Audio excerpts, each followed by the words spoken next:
Hi అండి, అందరికీ నమస్కారం. Welcome back to our channel veg basket. నేను మీ స్వాతిశ్రీ.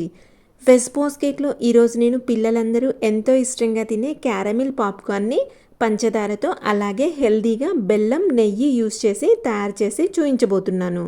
ముందుగా బెల్లం పాప్కార్న్ తయారీ కోసం ప్లెయిన్ పాప్కార్న్ని తయారు చేసుకోవాలండి.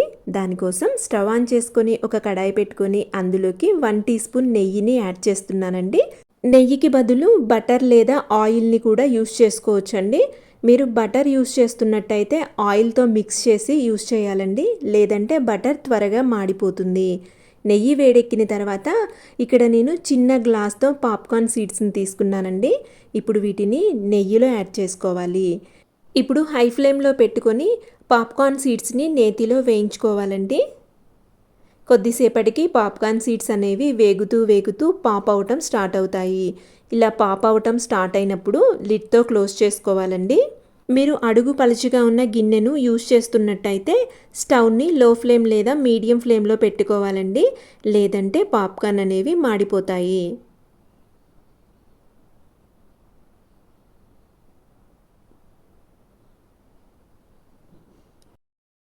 చూడండి, పాప్కార్న్ సీడ్స్ మొత్తం కూడా పాప్ అయిపోయిన తర్వాత స్టవ్ ఆఫ్ చేసుకోవాలండి.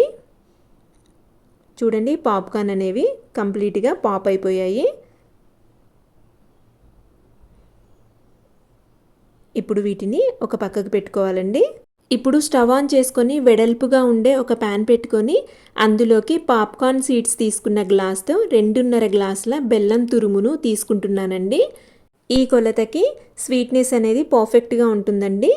మీకు దీనికన్నా తీయదనం ఎక్కువ కావాలనుకున్నా తక్కువ కావాలనుకున్న బెల్లం క్వాంటిటీని అడ్జస్ట్ చేసుకోవచ్చండి.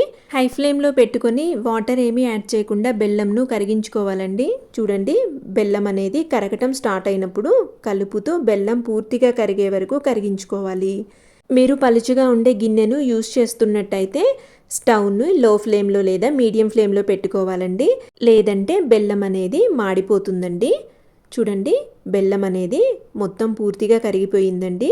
ఈ స్టేజ్లో ఉన్నప్పుడు ఇందులో 2-3 చిటికెళ్ళ వంట సోడాని యాడ్ చేసుకోవాలండి. వంట సోడాను యాడ్ చేసుకోవటం వల్ల బెల్లం అనేది పాప్కార్న్కి కోట్ అయినప్పుడు గుల్లగా ఉంటుందండి. అలాగే 1/2 టీ స్పూన్ నెయ్యిని కూడా యాడ్ చేసుకొని రెండింటిని బాగా కలిసేటట్టు కలుపుకోవాలండి. వంట సోడా అనేది పూర్తిగా ఆప్షనల్ అండి, వద్దు అనుకునేవారు స్కిప్ చేసేయచ్చు. చూడండి, బాగా కలిసిన తర్వాత నురగలాగా అవుతుందండి. ఈ స్టేజ్లో స్టవ్ ఆఫ్ చేసుకోవాలి. స్టవ్ ఆఫ్ చేసుకున్న తర్వాత ముందుగా మనం తయారు చేసి పెట్టుకున్న పాప్కార్న్ మొత్తం కూడా యాడ్ చేసుకోవాలండి. యాడ్ చేసుకున్న తర్వాత బెల్లం పాకం మొత్తం కూడా పాప్కార్న్కి కోట్ అయ్యేటట్టు బాగా కోట్ చేసుకునేటట్టు కలుపుకోవాలండి. వెడల్పుగా ఉండే ప్యాన్ యూస్ చేయటం వల్ల కలిపేటప్పుడు ఈజీగా ఫ్రీగా ఉంటుందండి. చూడండి, ఈ విధంగా బెల్లం పాకం మొత్తం పాప్కార్న్కి కోట్ అయిపోయిన తర్వాత దీన్ని ఒక పక్కకు పెట్టుకోవాలండి. మధ్యలో కలుపుతూ చల్లార్చుకోవాలండి. చల్లార్చిన తర్వాత ఈ బెల్లం పాప్కార్న్ అనేది పొడిగా విడివిడిగా తయారవుతుందండి. ఇప్పుడు క్యారమెల్ పాప్కార్న్ తయారీ కోసం ముందుగా కడాయి పెట్టుకొని అందులోకి 1 టీ స్పూన్ నెయ్యిని యాడ్ చేసుకోవాలండి.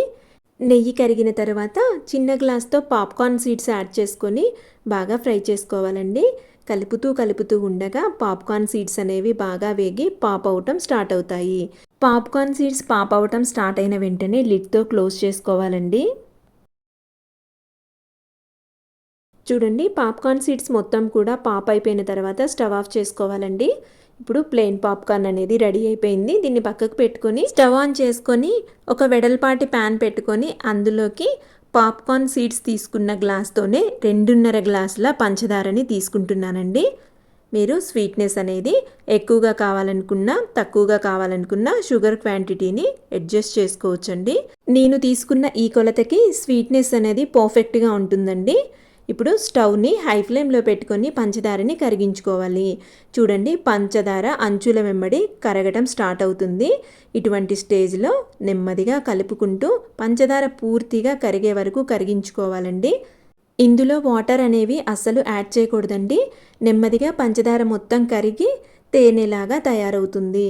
చూడండి, పంచదార అనేది ఈ విధంగా పూర్తిగా కరిగి తేనెలాగా గోల్డ్ కలర్లోకి తయారవుతుందండి. ఈ స్టేజ్లో 2-3 చిటికెళ్ళ వంట సోడాని యాడ్ చేసుకోవాలండి.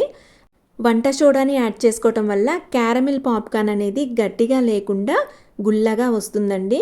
అలాగే పావు టీ స్పూన్ నెయ్యిని కూడా యాడ్ చేసుకొని రెండిటిని క్యారమిల్లో బాగా కలిసేటట్టు కలుపుకోవాలి. చూడండి, బాగా కలిసేటట్టు కలుపుకున్న తర్వాత ఇది ఫోమీలాగా తయారవుతుంది. ఇప్పుడు స్టవ్ ఆఫ్ చేసుకొని ముందుగా తయారు చేసుకున్న పాప్కార్న్ని యాడ్ చేసుకొని క్యారమిల్ మొత్తం కూడా పాప్కార్న్కి బాగా కోట్ అయ్యేటట్టు కలుపుకోవాలండి.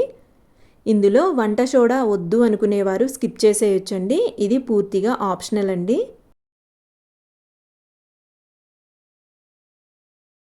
చూడండి, క్యారమిల్ అనేది పాప్కార్న్కి బాగా కోట్ అయిపోయిందండి. ఇప్పుడు దీనిని చల్లార్చుకోవాలి. చూడండి, ఇక్కడ ముందుగా తయారు చేసి పెట్టిన బెల్లం పాప్కార్న్ అనేవి చల్లారిపోయాయండి. ఇప్పుడు గరిటెతో నెమ్మదిగా సపరేట్ అయ్యేటట్టు సపరేట్ చేసుకోవాలండి. క్యారమిల్ పాప్కార్న్తో పోలిస్తే ఈ బెల్లం పాప్కార్న్ అనేవి ఈజీగానే సపరేట్ అవుతాయండి. చూడండి, ఇక్కడ క్యారమిల్ పాప్కార్న్ కూడా చల్లారిపోయిందండి. ఇది బెల్లం పాప్కార్న్తో పోల్చుకుంటే కొంచెం చిక్కీలాగా గట్టి పడుతుందండి. దీనిని నెమ్మదిగా గరిటెతో సపరేట్ చేసుకోవాలండి. ఇది పూర్తిగా చల్లారిన తర్వాతే గట్టిగా అయ్యి సపరేట్ చేయడానికి ఈజీగా ఉంటుంది, లేదంటే సాగుతూ ఉంటుందండి. చూడండి, ఈ విధంగా సపరేట్ చేసుకోవాలండి. గరిటెతో ఈజీగా లేకపోతే అట్ల కాడతోనైనా కూడా సపరేట్ చేసుకోవచ్చండి. చూడండి, మొత్తం చల్లారిన తర్వాత సపరేట్ చేసుకున్న తర్వాత క్యారమిల్ పాప్కార్న్ అనేది ఈ విధంగా ఉంటుందండి. అంతేనండి, పిల్లలందరూ ఎంతో ఇష్టంగా తినేలాగా క్యారమిల్ పాప్కార్న్ని పంచదారతోనే కాదండి, హెల్దీగా బెల్లం నెయ్యి యూస్ చేసి కూడా తయారు చేసుకోవచ్చు. రెసిపీ నచ్చినట్టయితే లైక్ చేయండి, షేర్ చేయండి, కమెంట్ చేయండి. ఇటువంటి మరిన్ని రెసిపీస్ కోసం నా ఛానల్ను తప్పకుండా సబ్స్క్రైబ్ చేసుకోండి. Thank you for watching.